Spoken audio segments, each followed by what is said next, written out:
인생을 살면서 다른 사람으로부터 한 번도 상처 같은 거 받지 않고 사는 사람 있을까요? 없을까요? 네, 없습니다. 그죠?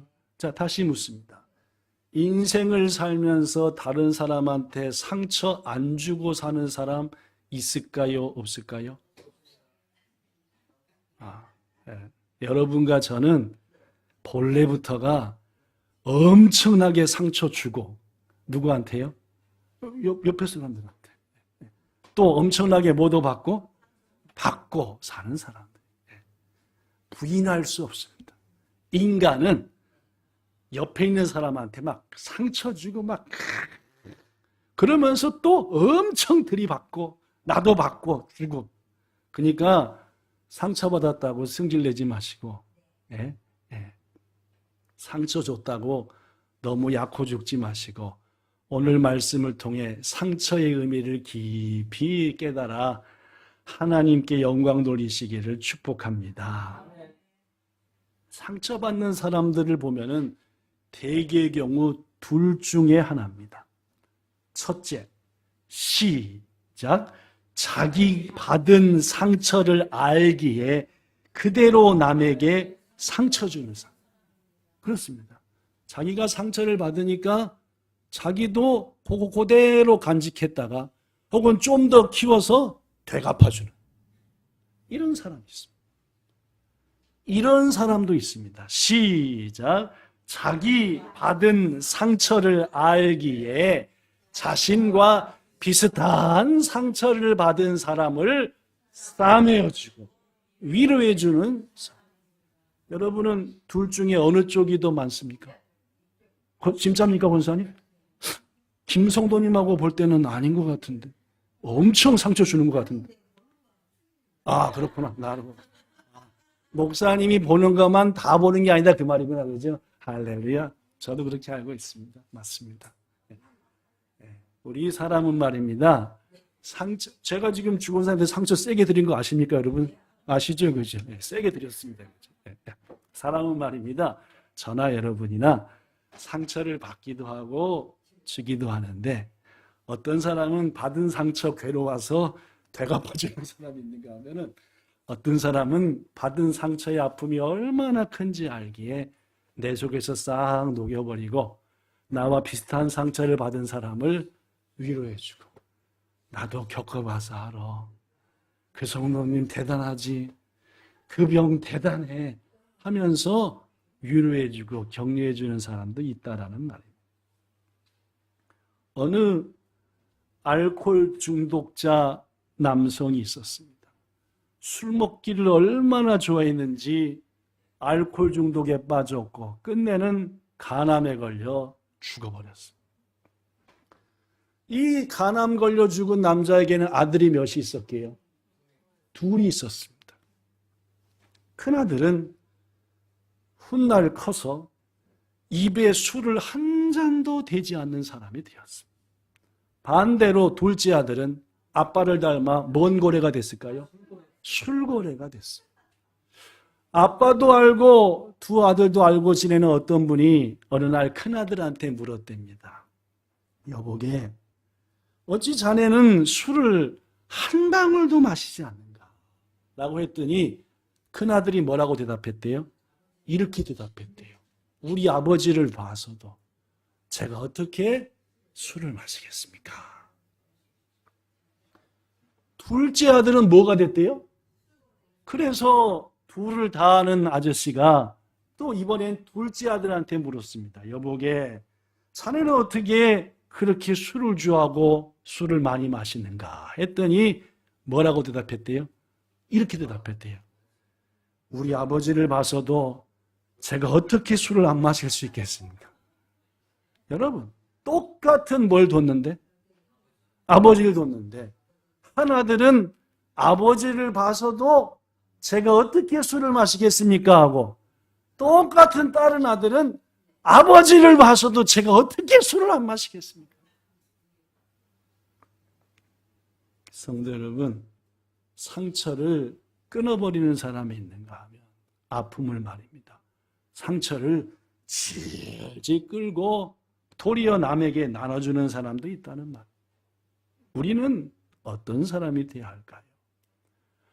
어떤 직장인이 직장에서 상사로부터 이런저런 잔소리를 들었습니다. 아니, 날도 더운데 평소 안 그러던 상사가 자꾸 짜증나게 하니까 신경질이 났습니다. 집에 전철 타고 오는데도 마음이 풀려요, 안 풀려요? 안 풀려서 집에 딱 열고 들어가는데 어머니가 잘 다녀왔니? 하는데 잘 갔다 왔으니까 여기 있죠. 그렇죠? 잘 갔다 왔으니까 여기 있죠. 어머니가 아들의 대답을 듣고 신경질이 팍 났습니다. 야! 넌 요새 이 집안을 엉망진창하니? 누구를 꾸중했어요?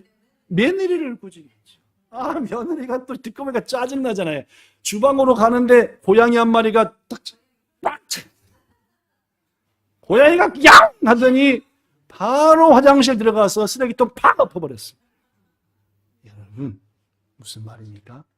상처라고 하는 것은 마치 화살과 같아서 맞은 화살을 내가 뭐 해버리지 않으면, 꺾어버리지 않으면 그 화살 갖고 자칫 다른 사람을 쏘기도 하고 다른 사람한테 날려보낸다는 사실을 알아야 돼요. 저도 군대 생활 거의 3년 했지만 대개의 경우 고참한테 직살나게 시집살이한 고참이 꼭 쫄병들을 그렇게 다룹니다.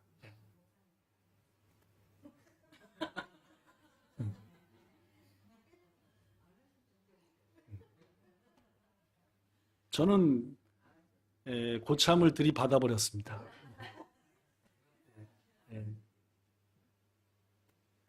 이제 이름도 잊어버렸네. 하여튼 군대 얘기할 게 아니었는데 얘기하시니까. 하여튼 저는 제 동기들과 함께 제대 1년 전에 세기수 고참 하도 우리들을 괴롭혀가지고 들이받아버려가지고 못됐습니다. 성질이 그죠. 들이받는 걸 잘하니까 그죠. 우리가 옛날부터 들어온 말 중에 미워하면서도 닮는다라는 말이 있습니다. 이게 무슨 말입니까? 징글징글한데 엄마가 하는 일이, 아버지가 나한테 하는 게, 그거 하면서도 나도 괴로워하면서도 실은 뭐요? 그대로 닮아서 내 자식한테 당했던 그대로 한다. 그렇습니다. 상처를 받은 사람이 도리어 다른 사람한테 상처를 주는 경우가 많습니다. 그러나 여러분, 우리 주님은 그것을 우리에게 원하시지 않습니다.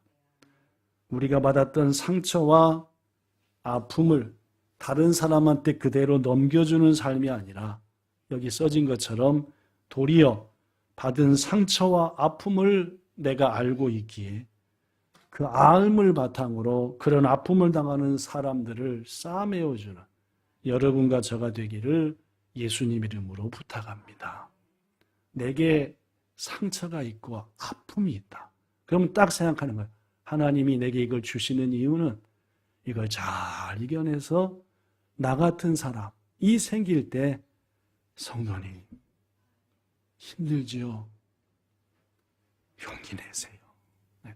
의지하는 것밖에 없어요. 조금만 있으면 지날 거예요. 내가 아니까, 겪어봤으니까 하나님께서 똑같은 겪음을 가진 사람을 위로하라, 섬기라, 이렇게 믿으시기를 축복합니다. 58년째 성구를 만드는 한 장로님이 있습니다. 성구라 하면 하나님의 교회에서 예배드릴 때 쓰는 강대상, 의자, 이런 것들, 이런 꽃받침, 이런 것들을 성구라고 합니다. 십자가.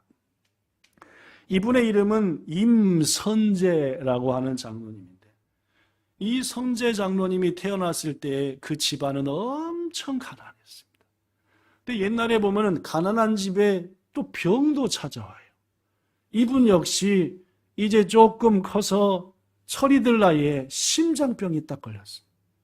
병원에 갔더니 오래 살기 어렵대요. 어느 날도 쇼크를 받아 병원에 흡직업 부모님과 함께 갔는데 뭐부터 물어보더래요? 치료비가 있습니까? 라고 물어보더래요. 심장병 자체가 수술하는데 비용이 많이 드니까 말입니다. 있었어요? 없었어요? 없었어요. 그 부모님이 실망하고 선제 역시도 이제 나에게는 죽음밖에 없는가 하고 걸어 나오는데 어떤 의사가 부릅니다. 이리 좀 오세요. 세브란스 병원의 한 의사였는데 그분이 이런저런 절차를 밟아서 자신이 다 해결하고 임선재 씨를 치료해 살려줬습니다. 기적 같은 일을 체험했죠. 그로부터 몇 년 후 그가 드디어 경제활동을 시작했습니다. 그게 뭘 했냐면 성구를 만드는 일을 배우고 그것을 만들기 시작한 일이라. 그러면서 그 마음 가운데 이런 생각이 들었습니다. 하나님께서 저 의사 선생을 통해서 나를 살려줬다. 분명 세상에는 나같이 중병에 걸린 자가 돈이 없어서 치료받지 못하는 그런 사람이 많을 거다. 그래, 내가 이런 큰 병을 걸렸다가 이렇게 치료받은 것은 나와 같은 사람을 뭐 하는 삶을 살라고? 돕는 삶을 살라고. 사람은 두 가지가 들랑요. 아이쌍, 이 나라 의료법 체계를 바꿔야 돼. 무슨 놈은 돈부터 안 걸면 수술을 안 해줘? 자, 우리 데모합시다! 이런 분도 계시죠. 그러나 이 임선재 장로는 내가 이렇게 은혜 가운데 치료받았으니 내 받은 상처를 남에게 주지 말고 내 받은 은혜를 나도 끼쳐서 어찌하든지.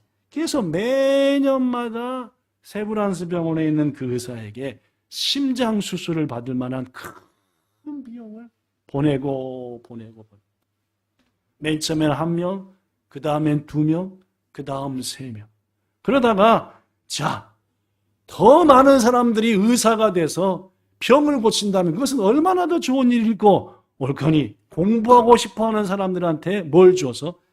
학비를 줘서 그들이 공부하게 하자 해서 장학회까지 만들었어요. 그래서 약 50년간 그가 장학금으로 심장병을 치료한 사람으로 했더니 그 금액이 작년 현재 약 40억 원쯤 됐대요. 대단합니다. 그렇죠? 40억 원이면은 결코 작은 금액은 아니에요. 그러나 그는 작년 12월 제4회 참인간봉사상이라는 것을 수상하면서 구미일보 기자의 인터뷰에 말하기를 당신 어떻게 그렇게 귀한 일을 했습니까? 라고 했더니 이 장로님은 이렇게 얘기했습니다. 오직 하나님께만. 제가 뭐예요? 제가 받은 상처를 바탕으로 다른 사람에게 힘을 주는 이게 하나님이 내게 주신 마음이고 고로 이런 일들을 오랫동안 해오게 하신 누구께만? 하나님께만 영광을 돌립니다. 사랑하는 성도 여러분, 하나님은 여러분과 제가 받았던 상처를 끊고 그 상처와 아픔을 사명과 섬김으로 바꾸라 하시니 부디 내 인생은 왜 이렇게 상처가 많은고 왜 이렇게 아픔이 왜 사람들은 나만 괴롭히는 거가 아니라 이 괴롭힘을 이겨내서 나 같은 사람을 사랑하고 섬기라는구나 라는 주의 뜻 순종하여 받으시기를 축복합니다. 오늘 본문에는 자기 역시 상처를 경험했기에 그 상처의 아픔을 기억하면서 또 다른 상처받은 사람을 위로하는 한 사람이 등장합니다. 그 사람의 이름은 따라합시다. 엘리사. 시작. 엘리사는 성경에 기록된 것으로 볼 때 최소한 3가지 이상의 상처를 받았습니다. 첫 번째 상처, 사랑하는 부모와 가족과 헤어지는 이별의 상처였습니다. 이 엘리사라는 사람은 제가 알기로는 선지자 중에 최고 부자 출신입니다. 엄청나게 부유한 집안의 출신이 엘리사입니다. 엘리사가 농사를 짓는 장면이 성경에 나오는데 그가 소 24마리를 둘씩 한 쌍으로 12쌍을 만들어가지고 밭을 갈게 했습니다. 제가 이제까지 시골에도 가보고 살아보고 했지만 자기 밭 가는데 소 24마리로 가는 것은 본 적이 없습니다. 대개 몇 마리로 갈아요? 한 마리 아니면 두 마리죠. 쟁기 아시죠? 쟁기. 쟁기 소에다 여기다 매가지고 이리야 하면은 소가 가면 그 쟁기로 엎잖아요. 제가 본 것은 한 두 마리는 본 적 있는 것 같아도 24마리 갖고 밭을 간다.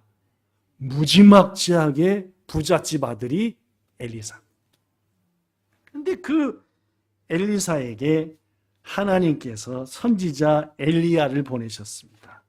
열왕기상 19장 19절 시작. 엘리야가 그리로 건너가서 겉옷을 그의 위에 던졌더니, 그렇습니다. 맨 뒤 24마리 중에서 마지막 12번째 쌍 맨 뒤에서 잘 가는가 하면서 쳐다보던 엘리사한테 엘리야 선지자가 와가지고 옷을 벗더니 확 던져버렸다. 당신은 무슨 뜻이냐? 내가 주를 위해 살았던 것처럼 너도 이 옷을 입고 헌신하라, 그런 말이에요. 지금 뭐 한 거예요? 선지자로 부른 거. 예상했어요, 못했어요? 생각했어요, 못했어요? 어느 날 갑자기. 그랬더니 사명자로 갑자기 부름받은 엘리사가 엘리야한테 한 가지 부탁을 합니다. 열왕기상 19장 20절 청하건대 나를 내 부모님과 뭐 할 시간을 주소서, 입맞출 시간을 주소서. 그리한 다음에 내가 당신을 따르겠나이다. 엘리야가 그러라 그랬습니까? 그러지 말라 그랬습니까? 그러라 그랬습니다. 그래, 갔다 와라. 갔습니다. 뭐 하면서 갔습니까? 자기가 끌던 마지막 12쌍의 소를 잡고 자기가 끌던 수레를 쪼개서 불태워가지고 그 소를 바탕으로 요리를 해서 마지막으로 누구한테? 부모님. 누구한테? 형제들한테. 가족과 마을 사람한테 열심히. 그리고 부모님한테 먼저 하나 올리고, 어머니 아버지 조금 전에 엘리야 선지자로부터 부름받았습니다. 저 이제 주의 길을 가렵니다. 기분 좋습니까? 마음에 상처도 있습니까? 주를 위해 사니까 기분 좋습니까? 상처가 되지요. 1996년이니까 29년 전입니다. 딱 요맘때 학교에서 전화가 와가지고 갔더니 시커멓게 생긴 분이 앉아있고 학교 임원들이 다 앉아있었어요. 박 목사님, 혹시 일본에 가시면 안 되겠습니까? 뭔 일본이요? 아, 일본에 교회가 어렵고 목사님 그런데 가서 좀 도와주시면. 제 기도 제목엔 일자도 없습니다. 아, 그래도. 그러고 일본에 왔습니다. 부모님한테 어머니 아버지 1년만 딱 바깥에서 살다가 그 다음부터 쭉 부모님이랑 같이 살게요. 울며 거저 먹기로 그런 데니까 그래라. 1년 딱 되는데 안 들어가니까 여러분 아시다시피 도둑놈이 들어가지고 집을 쑥대만 만들었잖아요. 그죠? 아버지와 딱 집에 오더니 아버지 도둑 들었어요. 집에 딱 왔더니 모든 물건은 다 나와 있어요. 침대 위로 모든 물건이 다. 세상에 우리 집에 그렇게 물건이 많은 것지만 딱 그걸 보는 순간 야 신고해라가 아니라 야 집 사라 이사 가자. 그래갖고 올라갔대요. 집으로 들어가 끌려갔죠. 그러니까 약속을 안 지키니까 도둑이 들게 하셨고 바로 아버지는 찬스다 해서 짐 다 실어서 그날 밤으로 본가로 다 집으로 다 옮겨버렸어요.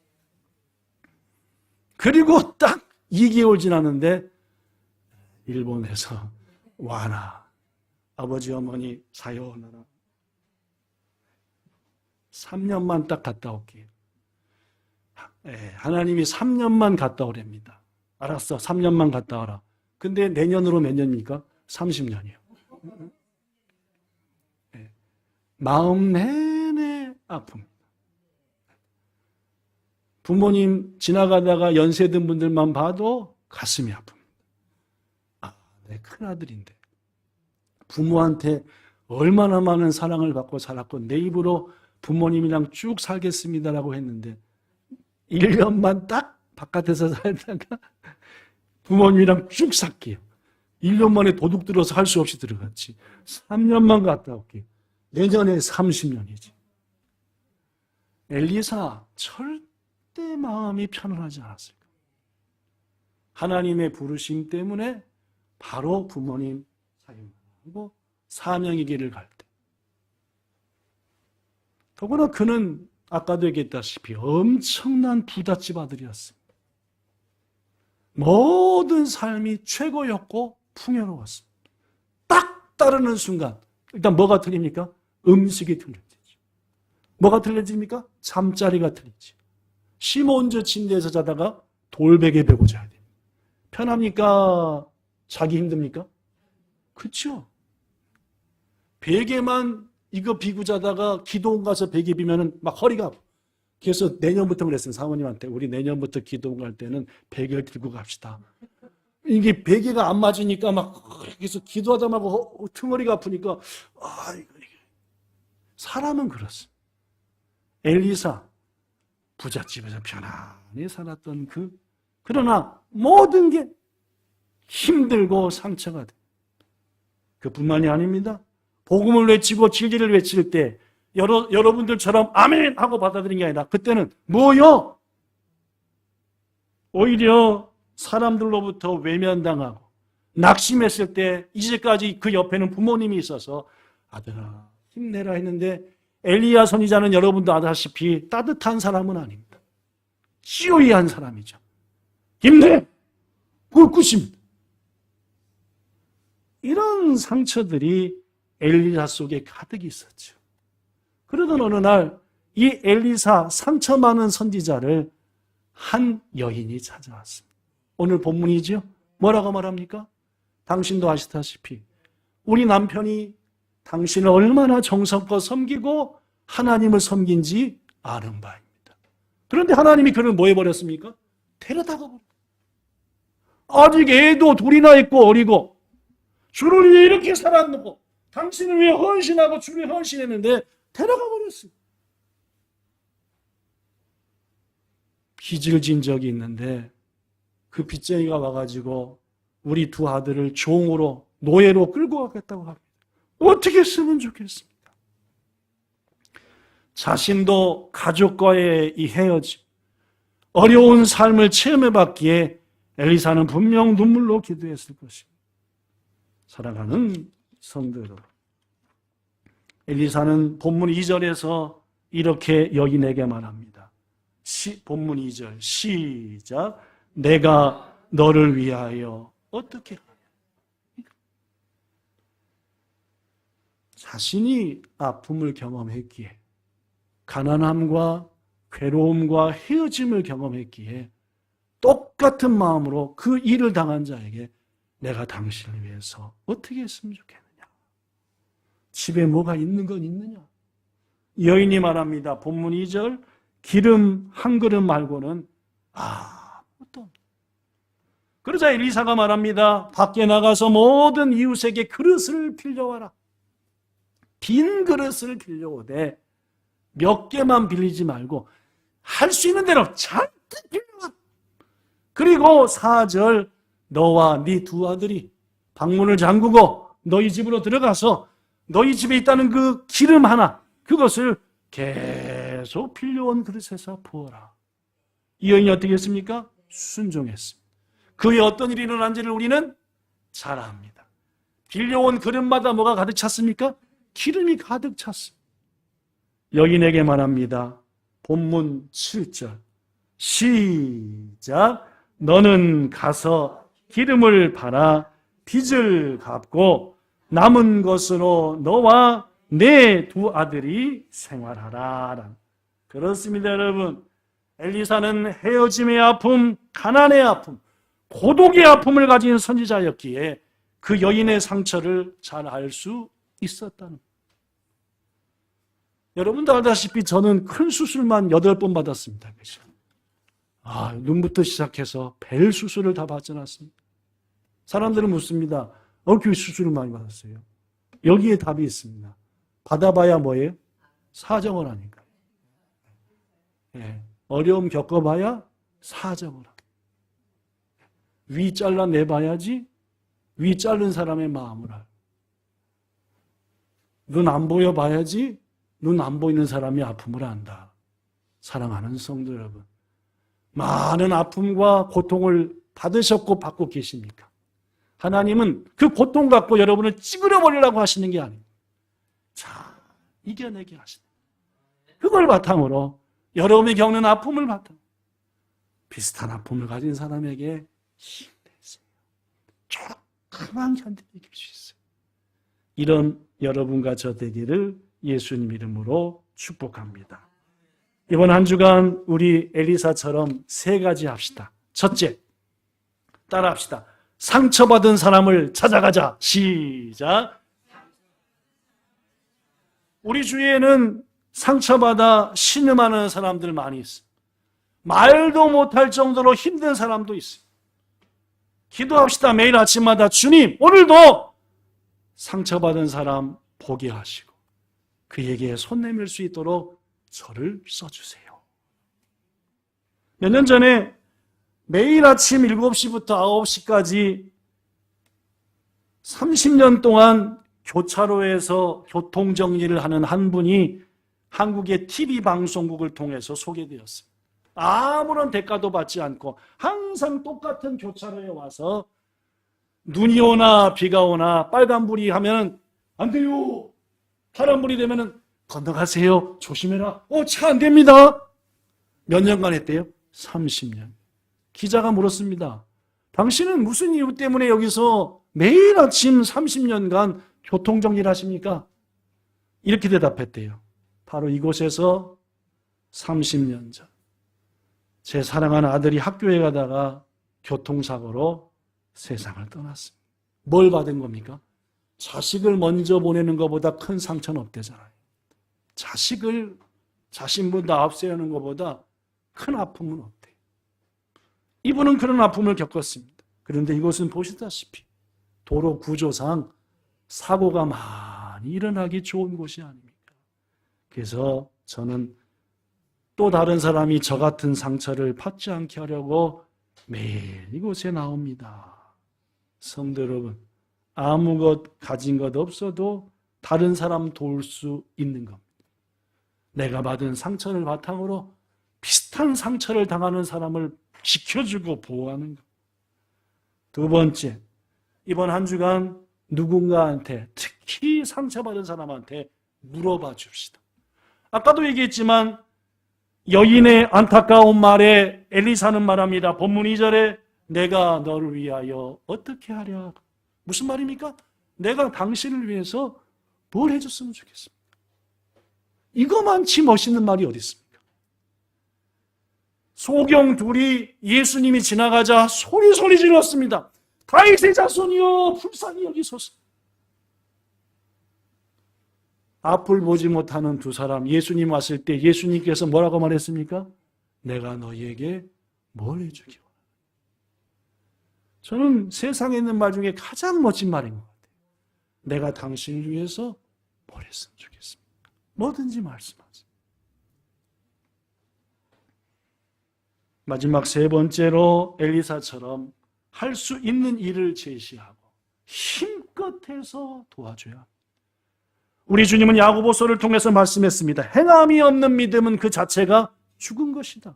배고파 죽으려고 하는데, 추워서 얼어주는데 더웁게 하세요. 빨리 배부르게 하세요. 방법이 없잖아요. 이 사람은요. 내 거 벗어서 줘야 따뜻해지는 것이고 내가 먹던 거 멈추고 줘야 배불러지는 거 아니겠습니까? 주님 말씀합니다. 행함이 없는 믿음은 그 자체가 죽은 것이다. 한 분 소개하고 말씀 마칩니다. 한국의 은평구지요. 저 북쪽에 계죠. 거기에 은평교회라는 교회가 있고 거기에서 사역하는 김탱수 목사님, 지금 원로 목사님이 되셨다고 합니다. 이 김탱수 목사님은 앞을 보지 못하는 소경 목사님입니다. 그가 소경이 된 것은 1965년 12월 4일 그의 나이 19살 때였다고 합니다. 아버지가 다니는 공장에 놀러 갔는데 양잿물과 청산가리가 부글부글 끓고 있는 가마솥 옆을 지나는데 갑자기 퐁 튀더니 그 튄 게 올라와 버렸어요. 양잿물과 청산가리가 동시에 들어가 그 시로 두 눈을 멀어버려요. 몇 살 때요? 19살 때. 성질 나겠습니까? 안 나겠습니까? 그냥 자신을 원망하고 부모를 원망하고 폐인이 되다시피 했죠. 그래도 어느 날 택수 씨가 그날도 지팡이를 짚고 쌍쌍하면서 비틀비틀 가는데 어떤 한 사람이 택수 씨의 팔을 살짝 잡는 것 같았습니다. 보진 못하니까 이게 누군가. 그러면서 예수님에 대해서 앞을 보지 못하는 택수한테 소개를 하더래요. 그래서 물어봤습니다. 당신은 누굽니까? 하면서 그 사람 손을 딱 만졌더니 웬걸? 손이 없고 뭐만 있더래요? 손목만 있더래요. 손이 없고 이렇게 만졌더니 손은 없고 손목만 있더래요. 다른 쪽도 만졌더니 그쪽도 못 없고 결국 뭐가 없어요? 요태가 없는 거예요. 손목까지. 택수 씨는 말합니다. 당신도 손이 없는 장애인이시군요. 당신이 보다시피 나도 두 눈이 없는 장애인입니다. 이렇게 말했더니 그가 이렇게 답을 했습니다. 형제님, 나도 두 눈이 없습니다. 에? 이 사람은 두 손도 없고 두 눈도 없더래요. 당신은 나보다 더하군요. 손도 없고 눈도 없다니. 그러자 그분이 말했습니다. 예수님을 믿으면 기쁨과 소망을 찾을 수 있습니다. 그래서 택수 씨가 물어봤더니 그분은 당시 한국에 하나밖에 없는 맹인 교회를 담임하던 강영준이라고 하는 전도사님이었대요. 이 강영준 씨가 두 눈도 없고 두 손도 없게 된 이유는 성냥 공장에서 일하던 아버지를 따라 공장에 갔다가 그만 화재가 나고 난리가 나가지고 두 눈, 두 손목을 다 잃어버렸대요. 그 역시 엄청나게 낙심해가지고 인생을 한탄하고 하던 중 그의 어머니가 신실한 신앙인이었는데 두 손과 두 눈을 잃은 영준이를 호되게 하던 때입니다. 어찌 이렇게 방탕한 삶을 살아? 생명이 남아있지 않느냐? 너를 위해 십자가에 달리신 예수님 앞에서 부끄럽지도 않네. 정신 똑바로 차리고 예수님을 바로 믿어라. 이 어머니의 충고가 영준이에게 그날따라 마음에 꽉 꽂히더래. 그래서 주님과 기도하여 신앙을 회복했고 그때 신학교 갔고 변화가 되어서 전도사님이 돼가지고 이제 자긴과 같은 사람들에게 뭘 주려고? 소망과 용기를 주려고 전도를 하려다가 누굴 딱 만난 거예요? 택수 씨를 딱! 강전도사로부터 큰 감동을 받은 택수는 그날부터 예수님을 믿게 되었다. 그러면서 두 가지를 배웠습니다. 안마와 침수. 뭐 해야 되겠다고요? 나도 아픔을 당한 사람들한테 힘을 줘야 돼요. 그러면서 점점 신앙이 깊어졌고 마침내 나도 우리 전도사님처럼 이제 목사가 됐죠. 목사님처럼 목사님이 되어서 더 많은 사람들에게 용기와 소망을 주겠습니다 하고 신학을 공부했고 은혜 가운데에서 목사님이 되어 지금은 한국의 은평교회에서 오랫동안 목회하다가 원로 목사님으로서 그 사명을 감당하는 김택수라는 분을 소개합니다. 성도 여러분, 강영준이라는 사람이 상처를 끊어내고 그 상처를 경험 삼아 섬김과 사명의 삶을 사니까 그와 비슷한 두 눈을 잃은 택수라는 사람 변화되어 그 역시 섬기는 삶을 살지 않습니다. 사랑하는 성도 여러분, 하나님께서 우리에게 말씀합니다. 너의 아픈 상처를 믿음으로 끊어버리고 도리어 그 아픔의 경험을 바탕으로 똑같이 아파하는 이웃을 섬기라. 이것이 여러분과 저한테 아픔을 주시는 하나님의 뜻임을 알아. 아파요 하지 마시고 아픔을 주의 은혜로 극복하여 그 아픈 자를 향해서 손 내밀고 내가 당신을 위해서 무엇을 해주면 좋겠습니까? 하는 여러분과 저 예수님 엘리사 따르는 여러분과 저 되기를 우리 주 예수님 이름으로 축복합니다. 참 좋으신 하나님, 우리들은 내가 받은 상처가 아프고 크기에 그거 잡고 쩔쩔매면서 힘들어하고 도리어 그 상처로 인하 옆에 사람까지 힘들게 하는 그런 인생도 살아왔었습니다.